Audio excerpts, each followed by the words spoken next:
It was a beautiful morning on the island of Sodor.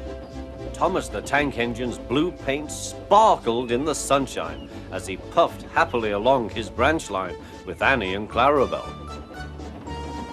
He was feeling very pleased with himself.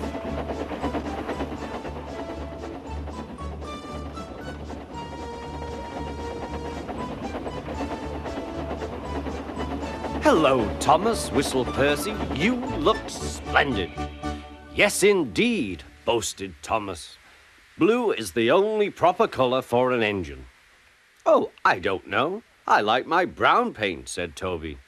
"I've always been green. I wouldn't want to be any other color either," added Percy. Well, anyway, huffed Thomas, "blue is the only color for a really useful engine. Everyone knows that."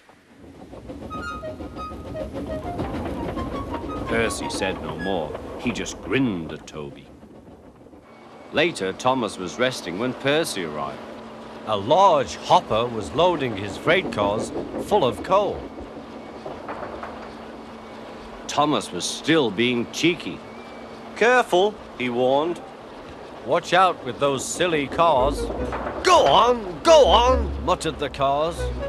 "And by the way," went on Thomas, "those buffers don't look very safe to me." The last load poured down. "Help! Help!" cried Thomas. "Get me out!"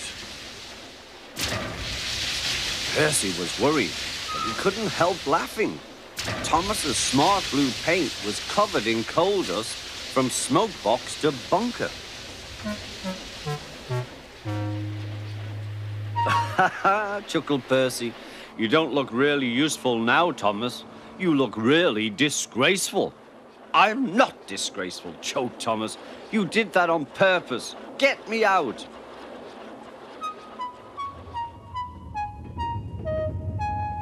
It took so long to clean Thomas that he wasn't in time for his next train.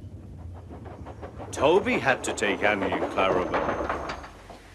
"Poor Thomas," whispered Annie to Clarabelle. They were most upset.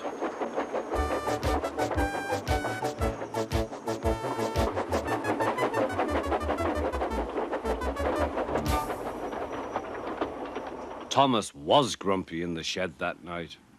Toby thought it a great joke, but Percy was cross with Thomas for thinking he had made his paint dirty on purpose.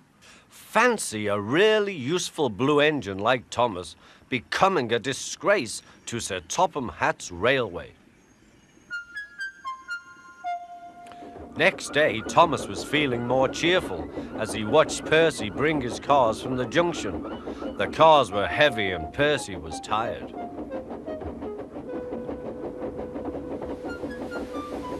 "Have a drink," said his driver, "then you'll feel better." The water column stood at the end of the siding with the unsafe buffers. Suddenly, Percy found that he couldn't stop. The buffers didn't stop him either.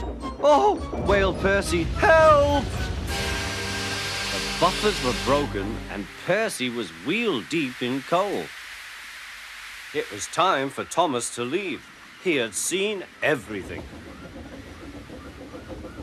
"Now Percy has learned his lesson too," he chuckled to himself.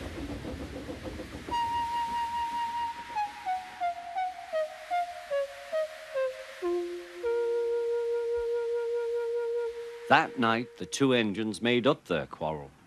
"I didn't cause your accident on purpose, Thomas," whispered Percy. "You do know that, don't you?" "Of course," replied Thomas, "and I'm sorry I teased you. Your green paint looks splendid again, too. In future, we'll both be more careful of coal."